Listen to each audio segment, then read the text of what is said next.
इस मूवी में एक लड़का अपनी फ्रेंड की मॉम को पटा लेता है और वो उसके साथ खूब रोमांस करता है, लेकिन जब इसके बारे में उसका दोस्त जान जाता है तो वो क्या करता है, यही हम इस मूवी में देखेंगे। मूवी की स्टार्टिंग में हम मार्क नाम के एक आदमी को देखते हैं। मार्क जॉगिंग कर रहा था, तभी अचानक उसके सामने एक आदमी आ जाता है। वो आदमी अपने चाकू से मार्क का खून कर देता है। इसके बाद हम काफी समय बाद का टाइम देखते हैं। वहाँ हम देखते हैं कि मार्क की वाइफ, जिसका नाम शेरॉन था, वो काफी उदास होती है। शेरॉन काफी बुरे दौर से गुजर रही थी। हाल ही में उसके पति मार्क की मौत हो गई और उसके अफेयर के बारे में भी सभी को पता चल चुका है। साथ ही शेरॉन का बिजनेस भी अच्छा नहीं चल रहा था। फिर हम देखते हैं कि शेरॉन जाकर एंथनी को उठाती है, क्योंकि एंथनी को स्कूल जाना था, लेकिन एंथनी को स्कूल जाने का बिल्कुल भी मन नहीं था। एंथनी को परेशान देखकर शेरॉन पूछती है कि क्या तुम्हें स्कूल में कोई तंग करता है, लेकिन एंथनी इस बात का कोई भी जवाब नहीं देता है और वो स्कूल चला जाता है। इसके बाद शेरॉन से मिलने बार्नेस आता है। बार्नेस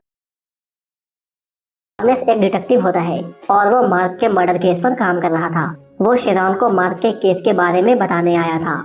बार्नेस और शेरॉन बचपन के दोस्त होते हैं। बार्नेस शेरॉन को लाइक भी करता है, लेकिन शेरॉन ने बार्नेस को अब तक कोई भी मौका नहीं दिया है। दूसरी ओर हम देखते हैं कि स्कूल में एक लड़का एंथनी को परेशान करता है। तभी वहाँ डिलॉन नाम का दूसरा लड़का आता है। डिलॉन को देखकर ब्रेंट वहाँ से चला जाता है। तभी वहाँ पे मेगन भी आती है। एंथनी मेगन को लाइक करता था, लेकिन एंथनी के पास इतनी हिम्मत नहीं थी कि वो मेगन से अपने दिल की बात कह सके। तभी डिलॉन मेगन को वहाँ बुलाता है और एंथनी को उससे इंट्रोड्यूस कराता है। इसके बाद हम देखते हैं कि सब लोग प्लेग्राउंड में होते हैं। वहाँ ट्रेंट एंथनी को चोट पहुँचाने की कोशिश करता है, लेकिन गेम का कोच उसे गेम से ही बाहर कर देता है। हम देखते हैं कि डिलन गेम्स में भी एंथनी की मदद करता है। गेम के बाद जब सब लोग ड्रेसिंग रूम में पहुंचते हैं तो वहां एंथनी डिलन से पूछता है कि तुम मेरी इतनी हेल्प क्यों करते हो। इस बात पर डिलन कहता है कि तुमने हाल ही में अपने डैड को खोया है और मेरे डैड ने भी 2 साल पहले सुसाइड कर ली थी। मुझे मालूम है कि पिता को खोने का दुख क्या होता है, बस इसलिए मैं तुम्हारी हेल्प कर रहा हूँ। इसके बाद एंथनी जैसे ही अपना लॉकर खोलता है तो उसके कपड़े वहाँ नहीं होते हैं। इसके बाद एंथनी अपने कपड़े ढूंढने लगता है। उसे उसके कपड़े टॉयलेट में मिलते हैं। ये काम भी ब्रेंट ने ही किया था। इसके बाद एंथनी डिलन को लेकर अपने घर जाता है। वहाँ वो अपनी मॉम को डिलन से मिलाता है। साथ ही वो कहता है कि आज उसने घर पर एक पार्टी भी रखी है। ये सुनकर उसकी मॉम भी खुश हो जाती है। उसी रात एंथनी के घर में पार्टी होती है। डिलन भी वहाँ आता है। डिलन वहाँ वॉशरूम ढूंढ रहा था, लेकिन वो गलती से शेरॉन के रूम में चला जाता है। यहाँ डिलन उनकी फैमिली फोटोज को देख रहा था। तभी शेरॉन वहाँ आ जाती है। दोनों एक दूसरे से बातें करने लगते हैं। कुछ दिनों के बाद डिलन शेरॉन की एक प्रॉपर्टी देखने को आता है। दरअसल शेरॉन अपना घर बेच रही थी, क्योंकि वो अब इस घर में नहीं रहना चाहती, क्योंकि उसे इस घर में अपने पति की बहुत याद आती है। डिलन उससे कहता है कि उसके अंकल इस प्रॉपर्टी को खरीदना चाहते हैं। इसके बाद वो पूरे घर को देखता है। इसके बाद हम देखते हैं कि स्पोर्ट्स में एंथनी ब्रेंट से भी अच्छा परफॉर्म करता है। एंथनी को अच्छा करते हुए देख ब्रेंट गुस्से में आ जाता है। इसके बाद ब्रेंट एंथनी के कपड़े फेंकने के लिए उसके लॉकर के पास जाता है, लेकिन एंथनी के लॉकर पर ताला लगा था। तभी डिलन वहाँ आता है। वो ब्रेंट को एंथनी के लॉकर के पास देखकर उसे धमकी देता है कि वो आगे से एंथनी को परेशान ना करे। दूसरी ओर हम देखते हैं कि शेरॉन को उसके एक्स ने मेल किया था। शेरॉन को पहले भी ऐसे लेटर्स आ चुके हैं, लेकिन पहले वो इन सब चीजों को इग्नोर कर देती थी। शेरॉन इस बात को डिटेक्टिव बार्नेस से भी छुपाती है, क्योंकि वो नहीं चाहती कि बार्नेस को उसके अफेयर के बारे में मालूम हो। जब शेरॉन इन लेटर्स के बारे में अपने सेक्रेटरी से पूछती है तो उसकी सेक्रेटरी भी कहती है कि उसे बार्नेस को इन्फॉर्म कर देनी चाहिए। यहाँ भी शेरॉन बहाना बना देती है और वो बार्नेस को कुछ भी नहीं बताती। दूसरी ओर हम देखते हैं कि डिलन एंथनी को मोटिवेट करता है। वो एंथनी से कहता है कि वो मेगन से डेट के बारे में पूछे। फिर एंथनी मेगन को डेट के लिए पूछता है और मेगन मान जाती है। फिर एंथनी डिलन की कार लेकर डेट पर चला जाता है, जिसकी वजह से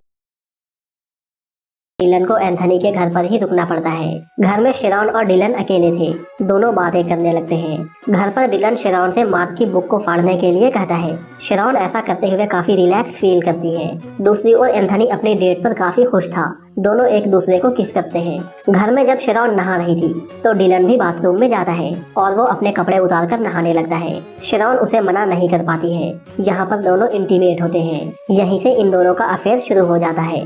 कुछ देर के बाद एंथनी घर लौट आता है और फिर डिलन अपने घर चला जाता है। यहाँ पे हम डिलन का घर देखते हैं। उसका घर बहुत ही बुरे हाल में था। यहाँ पे हमें मालूम होता है कि डिलन की जो लाइफ स्टाइल थी वो सब बस एक दिखावा था। यहाँ हमें मालूम होता है कि शेरॉन को जो लेटर्स मिले थे वो सारे लेटर्स डिलन ही भेज रहा था। यानी कि अब तक जो कुछ भी हुआ है वो कोई इत्तेफाक नहीं है और डिलन किसी प्लान की वजह से ही एंथनी का दोस्त बना है। फिर हम स्कूल में ब्रेंट और मेगन को देखते हैं। ब्रेंट मेगन से कहता है कि डिलन कुछ छुपा रहा है। मेगन उसकी बातों को इग्नोर कर देती है। ट्रेंट उससे कहता है कि अगर तुम चाहो तो ऑफिस में जाकर उसकी फाइल देख सकती हो। दरअसल मेगन की मॉम ऑफिस में काम करती थी, इसलिए मेगन किसी की भी फाइल को आसानी से चेक कर सकती थी। फिर हम देखते हैं कि ट्रेंट डिलन से कहता है कि उसे उसकी सच्चाई मालूम हो गई है। यह सुनकर डिलन परेशान हो जाता है। इसके बाद डिलन एक प्लान बनाता है। वो एंथनी से कहता है कि उसे उसके लिए एक झूठ बोलना होगा। एंथनी डिलन को मना नहीं कर पाता है। इसके बाद डिलन अपने हाथ को एक चाकू से काटता है और वो सबसे कहता है कि ये काम ब्रेंट ने किया है। चूँकि ये एक सीरियस केस था, इसलिए डिटेक्टिव बार्नेस भी वहाँ आता है। बार्नेस के पूछने पर डिलन कहता है कि ब्रेंट ने ही चाकू से मुझे मारा है, साथ ही वो इसी चाकू से एंथनी को भी डराया करता था। जब बार्नेस एंथनी से इस बारे में पूछता है तो एंथनी हाँ कहता है। इसके बाद ब्रेंट को स्कूल से सस्पेंड कर दिया जाता है। फिर हम देखते हैं कि शिरॉन एंथनी से पूछती है कि उसने ब्रेंट वाली बात पहले क्यों नहीं बताई। इस बात पर दोनों बहस करने लगते हैं। दरअसल हुआ ये था कि जब शिरॉन ने मार्क की बुक फाड़ी थी तो वो एंथनी ने देख लिया था। एंथनी को लगने लगा था कि शिरॉन उसके डैड से प्यार नहीं करती थी। फिर एंथनी गुस्से में वहाँ से निकल जाता है। कुछ दिनों बाद शिरॉन को डिलन का मैसेज आता है। वो दोबारा उस प्रॉपर्टी को देखना चाहता था। फिर दोनों उस घर में जाते हैं। वहाँ पहुँचते ही डिलन उसे किस करने लगता है। जब दोनों इंटीमेट हो रहे थे तो कोई उनका वीडियो रिकॉर्ड कर लेता है। नेक्स्ट डे मेगन स्कूल में एंथनी से मिलती है और उसे किस वाली वीडियो दिखाती है। यानी कि ये साफ था कि वो मेगन ही थी जिसने उन दोनों की वीडियो बनाई थी। दरअसल हुआ ये था कि मेगन को डिलन की सच्चाई मालूम हो गई थी और जब मेगन ने डिलन से बात की तो डिलन ने भी मेगन को उसी जगह पर मिलने के लिए बुलाया था जहाँ पर वो और शिरॉन थे। फिर मेगन एंथनी से कहती है कि डिलन हम सबसे झूठ बोल रहा है। उसकी पढ़ाई 3 साल पहले ही पूरी हो चुकी है। उसने जानबूझकर मुझे उस जगह पर बुलाया ताकि मैं उसकी और शिरॉन की वीडियो रिकॉर्ड कर सकूं। ये सब जानने के बाद भी एंथनी कुछ रिएक्ट नहीं करता है। वो कहता है कि ये मेरी मॉम का सेकंड अफेयर है। इसके बाद मेगन उससे चाकू वाले इंसिडेंट के बारे में पूछती है, लेकिन एंथनी बिना कुछ बोले ही वहाँ से चला जाता है। कुछ देर बाद डिलन मेगन से मिलता है। वो मेगन के फोन से वीडियो अपनी फोन में लेता है। कुछ दिनों बाद शिरॉन ये जान जाती है कि किसी ने उसकी किस वाली वीडियो सोशल मीडिया पर फैला दी है। ये देखकर वो बहुत परेशान हो जाती है। तभी वहाँ डिटेक्टिव बार्नेस आता है। वो शिरॉन से कहता है कि उसे मार्क वाले केस से निकाल दिया गया है क्योंकि ये केस आगे ही नहीं बढ़ रहा था। तभी शिरॉन बार्नेस को उस वीडियो के बारे में बताती है, साथ ही वो उन लेटर्स के बारे में भी बताती है। ये सुनकर बार्नेस बहुत गुस्सा हो जाता है क्योंकि शिरॉन ने उससे ये सारी बातें छुपाई थी, जिसके बाद वो गुस्से में वहाँ से चला जाता है। दूसरी ओर एंथनी को मेगन का मैसेज आता है। वो उसे डिलन के घर पर बुलाती है। एंथनी वहाँ पहुँचता है लेकिन उसके घर में कोई नहीं था। तभी डिलन पीछे से एंथनी पर हमला करता है। एंथनी बेहोश हो जाता है। यहाँ हमें मालूम होता है कि डिलन ने ही मेगन के फोन से एंथनी को मैसेज किया था। फिर डिलन मेगन के फोन से शिरॉन को मैसेज करता है। वो कहता है कि आज एंथनी मेरे घर पर ही रहेगा। उसी रात शिरॉन को अपने पिछले वाले अफेयर का मेल आता है। वो शिरॉन को मिलने के लिए बुलाता है। मिलने से पहले शिरॉन इस बारे में डिटेक्टिव बार्नेस को भी बता देती है। इसके बाद शिरॉन उस जगह पर पहुंच जाती है। वहाँ वो डिलन को देखती है। डिलन उसे सारी सच्चाई बताता है। दरअसल शिरॉन का पहले जिसके साथ अफेयर चल रहा था वो कोई और नहीं बल्कि डिलन का फादर था। जब इस अफेयर के बारे में सबको मालूम हो गया तो डिलन के फादर ने सुसाइड कर लिया और इसका जिम्मेदार डिलन शिरॉन को ही मानता है और इसलिए वो उससे बदला लेना चाहता था। इसके बाद डिलन आगे कहता है कि उसी ने उसके हस्बैंड मार्क का मर्डर किया था। इसके बाद डिलन शिरॉन को एक चाकू देता है और उसे सुसाइड करने के लिए कहता है। डिलन उससे कहता है कि उसने एंथनी को किडनैप कर लिया है और अगर उसने कोई भी चालाकी की तो वो एंथनी को मार देगा। लेकिन शिरॉन उसकी कोई भी बात नहीं सुनती।